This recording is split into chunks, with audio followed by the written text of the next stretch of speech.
Ngayong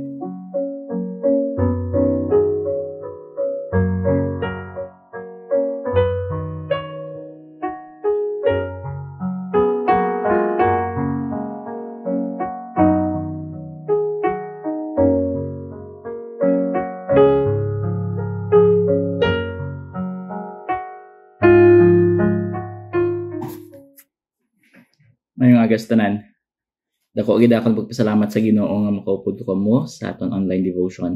Kay sa aton pagtuon subong, maga-focus kita sa pulong sa Ginoo in 1 Thessalonians chapter 5. Pagabasahon naton from verse 16 to verse 18. 1 Thessalonians chapter 5, verse 16 to verse 18. I titled this sermon, How Can I Do God's Will? Okay? So, hambal sa pulong sa Ginoo, rejoice evermore, pray without ceasing, in everything give thanks, for this is the will of God in Christ Jesus concerning you. Before kita magpadayon, mga muyo tanay, let's pray. Our gracious God, Heavenly Father, we are grateful for this moment that you have given us the privilege, Lord God, to glorify you through this devotion. We pray, Lord God, na ikaw magagamit sa imong pulong para sa amon spiritual growth, so that we could grow para sa imo nga glory, kaya through our lives kay Ginoo we could share the gospel not only through words but also through our actions kay Ginoo, that the people nga naga-revolve sa amon Ginoo could see that there is a great difference Ginoo sa amon kabuhi from the people of the world kay Ginoo nga naga-dwell and ga-live Ginoo according to this way, to the will of the world rather than the will of God or your will Ginoo. So kabay Ginoo nga makita gid ang amon difference, and also Ginoo makita gid nila ang value kag ang joy Ginoo miara kami, so that people will follow Ginoo. Thank you Lord God, and again Ginoo ginabalik namon sa imong pagdayaw ug pasalamat. Just name pray. Amen. In 1 Thessalonians chapter 5 verse 16 to 18, there was a command nga ginhatag di sa aton, a reminder sang amo nga command sa paagi sa pagsulat ni Paul sa mga Thessalonian believers, no? Kaya amo ning tatlo gusto ko emphasize sa aton subong nga aga. First is to rejoice evermore. The second is pray without ceasing. And third is in everything give thanks. So, according to Paul, this is the will of God in Christ Jesus concerning you. So, kung naton la, ang audience nga gina-emphasize or people nga ginahambalan din ni Paul is primarily the Thessalonian believers, no? So, mainly, mga Kristohanon ni sila nga maybe may mga pagtilaw, may mga difficulties sa ilang pangabuhi, kaanggid sa aton man nga mga Kristohanon. And this could also be applied man sa aton man nga pangabuhi. So, there are three things nga gusto kong i-remind sa aton bilang Kristohanon to have as well, no? Nga hindi lang ni para sa Thessalonian believers but also para sa aton man as a reminder nga amuni ang handom sang Ginoo para sa aton tanan, no? Kung ita anak sang Ginoo, ang handom niya sa aton is to have this type of attitude. The first one ambaya dire is that to rejoice, no? Amanya rejoice evermore. Rejoice. Our concept of rejoicing is being happy because of our circumstances. Pag ni rejoice, nagakalipay kita. Especially right now. Nga kundiin ang aton generation, gusto naton ma-please kita, kag ma-entertain kita. So we rejoice according to what our circumstances is. So kung maayo ang aton circumstances, maayo kita. But the command here is not just to rejoice based on the circumstances, but to rejoice evermore. It means to, whether it is good or bad, ang aton nga circumstances or ang outcomes ng amo nga mga circumstances, in the end of it all, you will still rejoice. Why should I not rejoice? No, panunduala mo no? Why should I rejoice? Kung ikaw ara ka sa kaimtangan niya, kundiin sigurado ka nga makapalamit ka. Sigurado ka nga may ara ka na relasyon sa amunin nga namin nga relasyon kay Jesus Christ. So it means you are already assured that you are going to heaven. So what circumstances nga mag-abot sa imo kabuhi? Mo kabagagid ba hindi ko dapat maging malipayon sa amunin nga circumstances? I'm not saying na hindi nagikita mag-weep, magkasubo, especially kung may mga people nga nagtaliwan or maybe makabatsyag man kita sa mga kasakitan. Yet, hindi amo na ang objective. The objective is that in spite of all those circumstances, still you will rejoice because you know, in the end of it all, God will be magnified. God will be glorified. No? So, amo na bala, no? Kanami bala sa mga Kristohanon sa una. No? Nga biskan sa ilang circumstances, whether they are having a good day or a bad day, whether they are suffering or not, they keep on rejoicing. Kag makita ginang difference, no, sa kabuhi nila. No, muna bala kanami man bala may makakadto sa mga areas bala, no, nga visitation ka, makita mo bala nga nagaka-identify gid nga ikaw Kristohanon because amo ni sa mga people nga malipayon nga mga taho, no? Hindi permi inaway, hindi permi gamu, kundi permi mabatian mo gid ang kalipay sa ila panimalay, kundiin man sila pagkakadto, pagdalhon, makita mo gid ang mga positive nila nga mga response sa mga circumstances. You know what? The Filipino has a good attitude towards us suffering, no? Pero what more pagid kung ikaw Kristohanon, no? Gina-highlight gina sa mga news muna, no? Pero nga ang mga Pilipino biskan ano pa nga difficulties in life, nagaano gid still gakalipay gid, but sila man ang may pinakadamo man kisa reklamo. But the thing is, kung ikaw Kristohanon, ikaw nagatuo nga ang kabubuton sa Ginoo, nagatuman gid kag wala gid sang kasarang kalibutan or ang yawa nga idulaon ang plano sang Ginoo. So you start rejoicing, you start enjoying life, no? Despite of unfavorable circumstances, we must still rejoice because God is sovereign, no? God is in control. We have our hope in unchanging, ever faithful God. But ang ginaton that kung ano man nagkakatabo, may plano ang Ginoo para sa aton, no? So hindi kita dapat magkasubo kung may mga circumstances nga hindi nag-favor sa aton. Instead, mag-rejoice kita gyapon bisan ano pa nga circumstances may ara kita. Hindi man na meaning nagapakita ka lang, no, nga rejoicing ka, but in your heart, you know, yes, you might weep, pero balaan mo gid that God has a plan for everything, no? Yes, may mga difficulties gid sa kabuhi, hindi niya pwede madula, no? Pero ang diri sang Ginoo, in spite of our difficulties, we need to continuously rejoice because we know that this is the will of God. That this is the will of God. May plano ang Ginoo sa mga amunang nga mga circumstances sa aton kabuhi. Hindi pa nato na maintindihan tanan, apang balaan ko gid, because we have a wise God, a God who is sovereign, who is in control. Tanan ini may plano gid siya, no? So dapat tuuhan naton nga kung ano man ang plano niya, it is better than our own plan for ourselves, no? Second is to pray without ceasing. Our current situation, or to pray, sorry. So first, rejoice. Second, command is to pray. Our current situation may cause us to worry first and look for solution to our problems. So, pag may mga problem, wow, ano yung muon ko? Sino gani pwede ko di mahulaman do?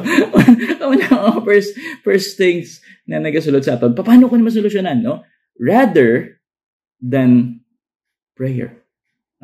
Amo nang sad, no? Nga I remember sa una sang young people ko, gakabatian ko gid nga ang pastor gid naga-emphasize gid. It's so sad nga madamo sa aton nga pag may suffering o may pagtilaw or may mga circumstances nga nag-aabot sa aton, ang first naton respond is to do the other stuff that we could do. Tapos pag do hindi na gid masarangan sa kapalang tamag pangamuyo sa Ginoo, buligi ko be, no? Do naging siya ang balikan isang pastor sa una nga sa nag-grow kasi yung people naman niya, do ginobranton siya as an extra wheel, no? nga pag do hindi na gid masolusyonan ang rida, mangita kita or kuhaon naton ang rida sa likod, no? Rida sa likod nga available nga pwede ibulos, no? So is amo na ginahimo naton, no? When with regards to prayer, gusto naton nga mangita ta na isang aton ko galingon nga solusyon or mahatag kita na sa effort to solution those problem pag hindi na gani masalangan sa kanaton God. Ikaw na ba? Diba? Tapos pag hindi pagin sabat dayon sa Ginoo, God, ano naman kadugay do ginobra naton daw timbang naton ang Ginoo nga pag do hindi kita sabat sa Ginoo ako agad-agad do akig pata sa Ginoo pero sang tion nga nangilanlan ka hindi mo gani siya napanumduman until nga do ara ka na gid sa ital-ital, no? So unang subo dira, no, rather than pray to God we despair because we cannot see solution to our problems. We must pray not only for the food we eat or when we have urgent problems. Baya dira sa verse 17, no, says pray without ceasing. Without ceasing means that in whatever activity we have for the day, we are constantly talking with Him. So, not only that kinahanglan naton magpray sa tanan nga butang, but also sa tanan nga tion, no? Kinahanglan gid every minute if we could pray every minute of the day, we should, no? Tanda naton God is always with us. Panumduman ni bala, no? Kung ikaw bala, may upod ka, may friend ka, and your friend is always with you na itupad mo siya permi. Though, tapos wala mo siya ginastorya. The whole time, the whole nga nagalap danay ka mo, wala ka mo gastorya night up, or wala siya gastorya, or okay lang tanay ko parehas ka mo nga may cellphone, parehas ka mo nga nag-ako ano ginobra nyo dira, so okay lang yan, wala ka mag-gastorya night. What if your friend is there and waiting for you to talk? Pero ikaw yan naka-busy ka sa cellphone mo, busy ka sa television mo, busy ka sa kung ano sa butang, sa kabuhi mo. Tapos hindi mo malang yung balik doon ang friend mo kag malon. Uy, hari ka gali. Or, uy, storya naman ta. Di ba? Lumaman na bala, no? We have this privilege. We have this wonderful privilege na kita yan, nagakaubuhi kita kaupo ng Ginoo. He is indwelling. No, nagapuyo siya sa aton. Kaga pwede anytime of the day we could talk to the Lord. You know what, sa una hindi ka gid pwede ka palapit sa Ginoo, no? Grabe gid ka kahuli gid ang Ginoo. But because of Jesus Christ, because of that wonderful blessing of the cross, that Jesus Christ died for us for our sin, napatay siya dito sa cross ang Calvary, miara kita.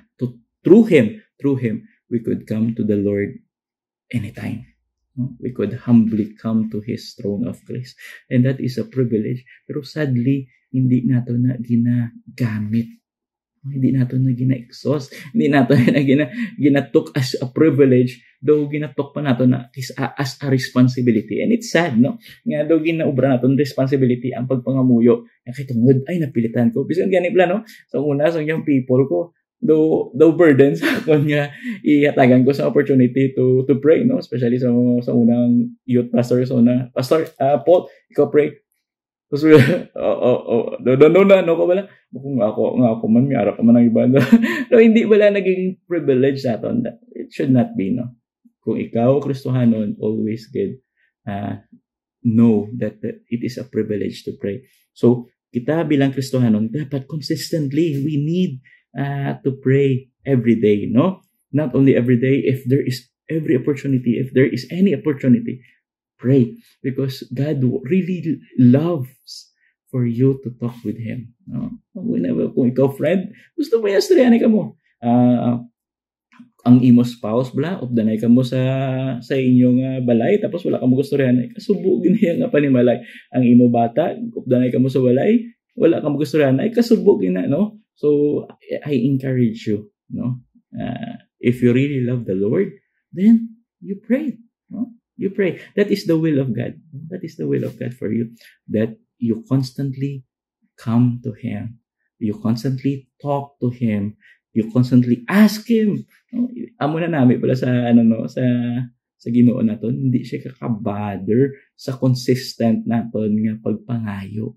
Kag consistent naton nga pagpangabay sa iya. Kung ano man ang naton sa iya, hindi siya pareho sa taho, nga kundiin nga nagakatak-an, no? It is nagakatak-an, nagakalipay gid siya every moment his children come to him.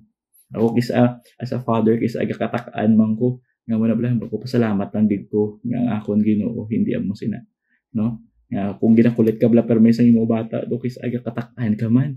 Pero the thing is it's sad, no? Pero amo gina kita as human being may amutan nga tendency pero ang aton Ginoo salamat lang kita hindi ka katakan sa aton. That's why we need to appreciate the Lord for that that love for us, no? Kabay man ako man, no, mag-learn man ko sa Ginoo nga hindi man kumatakan sa akon kabataan, sa akon asawa, kag sino mga people nga nagapangayo bulig kag pangabay man sang bulig, no? So ano gid learn from the Lord. I want to learn from the Lord. Kagabay mag-learn man kita from the Lord. We learn from Him also through prayer. Pray, God, give me the same patience pareho sa imo, no? Hatagan mo ko sang desire man sa sa mga pagbulig sa mga isig ko man kautod sa imo, no? Kag of course ang niya God wants to enable us, no? This enables us to be aware of God's presence, no? Pag para mabalaan naton through prayer, God could talk to us as well. Through prayer, as He answer His prayer or our prayers, storya kita sa Ginoo how He do things, no? Kag you could learn from that. He gives us His presence always, no? This also makes us look to God for wisdom and understanding in the complexities of life, no? So prayer is very important to every believers, no? So kung ara ka nagalagad ka sa Ginoo or whether nagatinghala ka nga hindi ko na appreciate ang things sa kabuhi ko bilang Kristiyano, maybe hindi ka or wala ka consistent prayer life, no? So amo gina if I am your discipler, I will always ask you to continuously pray, no? Kay tungod sa prayer damo ka-develop sa imong spiritual growth, no? So very important, very essential gid sa isa ka Kristiyano to have a very good prayer life, no? So this is the will of God for you, to constantly talk to Him, no? To pray and consistently be a blessing, no? And also constantly to grow through prayer man as well. And third, ang third nga pangabay sang Ginoo sa aton, ang will sang Ginoo sa aton is to give thanks, no? As we know, giving thanks is not an easy thing to do, no? Life is difficult sometimes. Do kabugat sang kabuhi nato to the point nga kaysa do mo kapasalamat pa ko yan sa Ginoo sa kabuhi ko, no? Sa una sang nagadako ko ang habi ko gani pag nagamba ka gani magpasalamat sa Ginoo, naga-focus lang ko sa mga big thing or huge things. Pero later on, gitudloan ko sa akong ginikanan, no, you don't only thank the Lord for the good things, but also small things. Pero sa nag-grow pagid ko, na-realize ko that you should not only thank the Lord for the good thing or the big things, the small things, but also even the bad things. The bad things or the things that that is not based sa imo, is not positive. No? No, hindi positive. Kay tungod sa imo yung pangununa, hindi man maayo para sa akon. O mga suffering, mga difficulties, mga trials. God, wala ko ni benepisyo how, no? Tandaan naton, even sa hindi sa imo nga panulukan, wala nagbenepisyo. The thing is, ang Ginoo may plano gid. Kag later on sa imo kabuhi, later on sa next life, sa life eternity, those things that wala benepisyo sa imo, may benepisyo gali sa imo dito.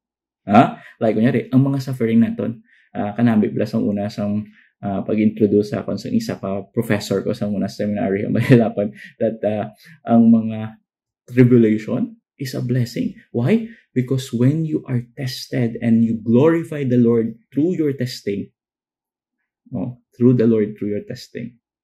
your crown, you will be given crowns. Ang dami, no? So, wala benepisyo, pero may benepisyo. Because later on, you will be receiving crowns nga hindi maagong sa tanan. Because ang mga pagpilaw nga gin-undergo mo is actually a blessing. a blessing because first, hindi ka man napagatagan sa Ginoo sa amo ng mga blessing. Nga hindi niya man masarangan. Again, hindi niya masarangan. Kay tungod, wala sang butang nga gakatabo sa aton nga hindi niya kaya buligan kita ngayon. Of course, hindi kuya magambal nga kasarangan ko gid because wala kusang sa mga sin. Biskan smallest of sin could destroy me. Even the smallest watching of mga reels sa Facebook, magtanaw ko sinama ko, I could sin. I could, pwede ko na i-destroy ang akong life through those things, no? Pwede ginaya, no? It's only by the grace of God. So, kung ano man ang pagtilaw nga nag-arise sa aton sa kabuhi na, balaan na sa Ginoo. No? Kagin-allow niya na sa aton para magtubo kita. Ang handom niya is for us to be mag-benefit sina. Ang aton respond, very important din sa Ginoo.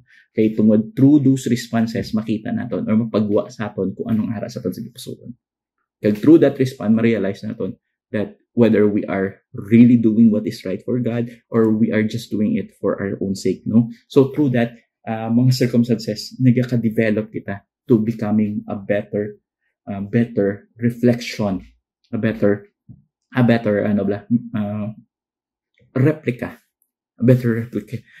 replica sang aton nga Ginoo. Because we are not meant to be the best person here on earth. We are meant to be like Christ. So, amo nang aton handog to be more like Christ every day. And the same circumstances, di ba? Like Jesus Christ, He undergoes so much circumstances almost every day of His adult life. Pero may mga questions, per may mga difficulties, per may mga trials, the people that He prayed, the people that He have loved, the people that He is so concerned with are the people who is putting Him down. And even those people that He have prayed for is the one that brought Him to the cross. It's so sad, no? Yet, in the end of those moments, He said, Father, forgive them.